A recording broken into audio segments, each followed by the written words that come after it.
जय श्री कृष्णा दोस्तों, मेरे प्यारे दर्शकों, आप सभी का फिर से स्वागत है हमारे YouTube चैनल पर।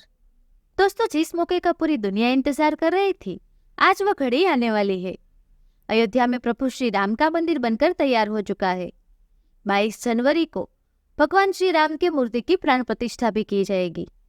लेकिन इन सभी के बीच अचानक ऐसी जानकारियां सामने निकल कर आ रही है कि मर्यादा पुरुषोत्तम भगवान श्री राम की जन्मभूमि अयोध्या नगरी में, या संजोग बोले या फिर कुछ और, भगवान राम की यह जन्मभूमि में अचानक से गिद्धों का एक झुंड आ गया है। तो दोस्तों, वीडियो की शुरुआत करें उनसे पहले आप सभी से अनुरोध है, अगर आप भगवान श्री राम के परम भक्त हैं तो कमेंट में जय श्री राम लिखना ना भूलें। सबसे पहला चमत्कार तो तब हो गया जब लोगों को अचानक जटायु के वंशज गिद्ध आसमान में उड़ते हुए दिखाई दिए।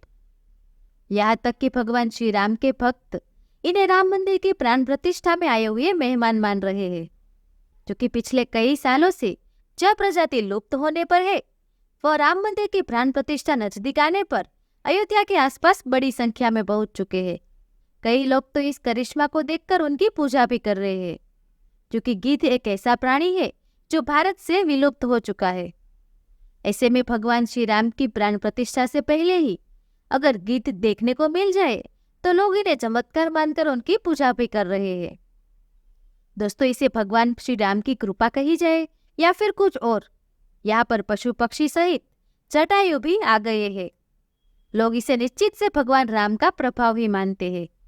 दोस्तों, ऐसा कहा जाता है कि आने वाली 22 जनवरी 2024 को अयोध्या नगरी में जब प्राण प्रतिष्ठा की जाएगी, तब इसमें मुख्य रूप से 5 लोगों की भागीदारी रहेगी, जिसमें माननीय प्रधानमंत्री जी, मुख्यमंत्री जी और उनके साथ साथ धार्मिक मान्यताओं का पोषण करने वाले वैदिकों को भी शामिल किया जाएगा।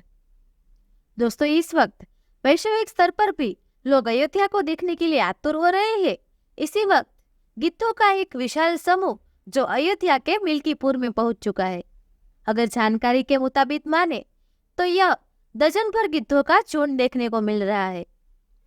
दोस्तों, ऐसा भी कहा जाता है कि भगवान राम जब अपने मंदिर में विराजमान होने वाले हैं, तो उनके स्वागत समारोह में जटायु भी सम्मिलित होकर अपनी सहभागिता निश्चित कर रहे हैं। जब आध्यात्मिक नगरी अयोध्या में गिद्धों का झुंड फिर से नजर आ रहा है, तो खुशी की अनुभूति हो रही है। ऐसा लग रहा है जैसे अयोध्या में कोई दिव्य शक्तियां भी काम कर रही है।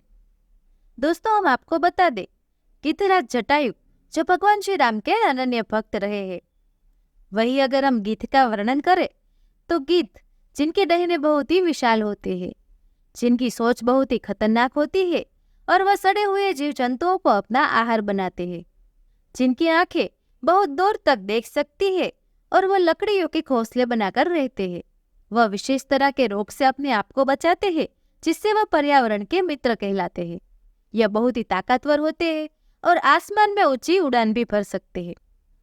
दोस्तों, रामायण काल में आदर्श पात्रों की कोई कमी नहीं थी। इन्हीं में से एक ऐसा पात्र है गिद्धराज जटायु का, जो अयोध्या के राजा दशरथ के मित्र होने के बावजूद भगवान श्री राम के अनन्य भक्त थे।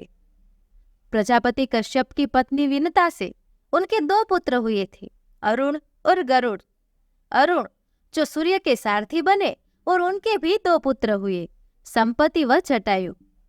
बचपन में जब इन दोनों भाइयों के बीच एक ऊंची उड़ान लगने की होड़ लगी, तो आसमान में उड़ते हुए दोनों सूर्य तक चले गए। असह्य गर्मी से व्याकुल होकर जटायु तो लौट आए और पंचवटी में अपना आश्रम बनाकर रहने लगे, जहां उनका परिचय महाराजा दशरथ से हुआ और वह दोनों मित्र बन गए। उधर संपत्ति के पंख सूर्य के ताप के कारण जल गए और वे पृथ्वी पर आकर गिर पड़े। दोस्तों, भगवान श्री राम के वनवास के दरमियान जब स्वर्णमुख का शिकार करने के लिए श्री राम कुटिया से निकले और आंतरनाद सुनकर सीता माता के कहने पर जब श्री राम को बचाने के लिए लक्ष्मण जी भी चले, तो रावण ने सीता जी का हरण कर लिया। वही सीता माता की आवाज को सुनकर उनको बचाने के लिए जटायु बलशाली रावण के साथ लड़ पड़े।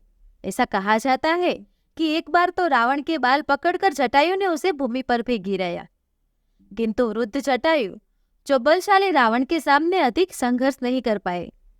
रावण ने जटायु के पंख काट दिए और वे भूमि पर गिर पड़े। वहीं दूसरी ओर रावण सीता माता को लेकर लंका चला गया। इधर सीता जी को ढूंढते हुए श्री राम ने मरण अवस्था में रहे जटायु को देखा। उन्हें देखकर वह भाव विभोर हो गए। जटायु ने बताया कि किस तरह रावण ने उनकी यह दुर्दशा की है। उन्होंने भगवान श्री राम को यह भी बताया कि वह सीता जी को लेकर दक्षिण दिशा की ओर गए हैं। जटायु ने आगे कहा, मैंने अपने प्राण आपके दर्शन के लिए रोक रखे थे, अब मैं अपने प्राणों को त्यागना चाहता हूँ। तभी भगवान श्री राम ने उन्हें कहा, आप अपने प्राणों को रोके, मैं आपको स्वस्थ कर आपको अजर अमर होने का वरदान देता हूँ। गीतराज जटायु जो भगवान श्री राम के अनन्य भक्त थे, किंतु उन्हें अपने शरीर का कोई मोह नहीं था। वह बोले, श्री राम, मृत्यु के समय आपका नाम लेने मात्र से ही व्यक्ति को मुक्ति मिल जाती है, वही फिर आप तो मेरे सामने साक्षात खड़े हैं। यह सुनकर श्री राम की आंखों में भी आंसू भर आए। उन्होंने जटायु को संबोधित करते हुए कहा, जिनका चित्त परोपकार में लगा रहता है, जिनके लिए संसार में कुछ भी दुर्लभ नहीं है, आप इस शरीर को छोड़कर मेरे धाम पधारे। वही श्री राम ने जटायु को अपने गोद में ले लिया और उनकी जटायु में लगी धूल को साफ करने लगे। उसी वक्त जटायु ने उनकी गोद में ही अपने शरीर का त्याग कर दिया। दोस्तों, जिस तरह एक सत्पुत्र अपने पिता की मृत्यु के बाद उनका अंतिम संस्कार करता है, उसी तरह भगवान श्री राम ने गीतराज जटायु का देह संस्कार किया। वही रामायण काल में वाल्मीकि ऋषि ने ऐसा भी वर्णन किया है कि यह तो पक्षीराज का सौभाग्य था कि जो पुत्र अपने पिता दशरथ जी का अग्नि संस्कार नहीं कर सका, वही उनका अंतिम संस्कार कर रहा था। दोस्तों, ऐसा कहा जाता है, यह अंतिम संस्कार के समय भगवान श्री राम क्षण भर के लिए जानकी का वियोग भी भूल गए थे। वही छत्तीसगढ़ के दंडकारण्य में गीतराज जटायु का मंदिर भी है। यह मंदिर वह स्थान है जब सीता माता का अपहरण कर रावण उन्हें पुष्पक विमान में लंका ले जा रहा था। वही सबसे पहले जटायु ने ही रावण को रोका था और उनके साथ युद्ध कर माता सीता को बचाने की कोशिश भी की थी, लेकिन अपनी वृद्धावस्था के कारण रावण के साथ वह मुकाबला नहीं कर सके और वहां पर ही जमीन पर गिर पड़े। दोस्तों, जिसके बाद रामकथा में एक ऐसा भी प्रसंग आता है कि जब जटायु के भाई संपत्ति ने भगवान श्री राम से कहा कि मेरे पंख तो कमजोर हो चुकी है, मगर मेरी आंखें जो दूर की चीजें को भी देख सकती है, इसीलिए मैं सीता जी को अशोक वाटिका में बैठी देख रहा हूँ। और यही वजह है कि लोग गीत को साक्षात जटायु के वंशज मान रहे हैं। दोस्तों, वर्तमान काल में अयोध्या में बन रहे राम मंदिर के बारे में वर्णन किया जाए तो ऐसा कहा जाता है कि भगवान श्री राम के इस मंदिर में गर्भगृह में रखने के लिए देश के अलग अलग जगह से कई सारे पत्थरों को लाकर उनकी 3 मूर्तियां बनाई गई है, जिनमें से सबसे अच्छी मूर्ति का चयन कर उसे गर्भगृह में स्थापित किया जाएगा। अयोध्या में बन रहा यह मंदिर जो भगवान श्री राम का दुनिया का सबसे बड़ा विशाल मंदिर है, जिनकी होने वाली प्राण प्रतिष्ठा को लेकर पूरा विश्व बेसब्री से इंतजार कर रहा है। यह राम मंदिर का निर्माण जो 6700 एकड़ जमीन पर हुआ है, जिनमें से 2 एकड़ जमीन में यह मंदिर बना हुआ है। पहले मंदिर के मुख्य शिखर की ऊंचाई 128 फीट रहती थी, वहीं इन्हें बढ़ाकर 161 फीट कर दी गई है और जहां पर 3 की जगह 5 मुख्य शिखर बनाए गए हैं। वैसे तो साल 2020 से इस मंदिर का काम शुरू हो गया था।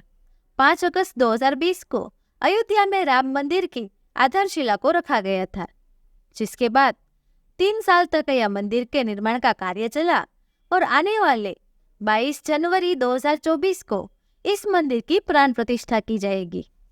फिर दोस्तों, अयोध्या में होने वाले इस चमत्कार के बारे में आप सभी का क्या कहना है, कमेंट में जरूर बताएं। और अगर वीडियो पसंद आया हो तो उसे लाइक और हमारी चैनल को सब्सक्राइब जरूर करें। दोस्तों, उम्मीद करते हैं आप सभी को हमारा ये वीडियो पसंद आया होगा। वीडियो पसंद आया हो तो वीडियो को लाइक और शेयर करना मत भूलिएगा। ऐसे ही वीडियो देखने के लिए आप हमारी चैनल पौराणिक कथा को सब्सक्राइब जरूर कीजिए और देखते रहिए, जानते रहिए। धन्यवाद। जय हिंद, जय भारत।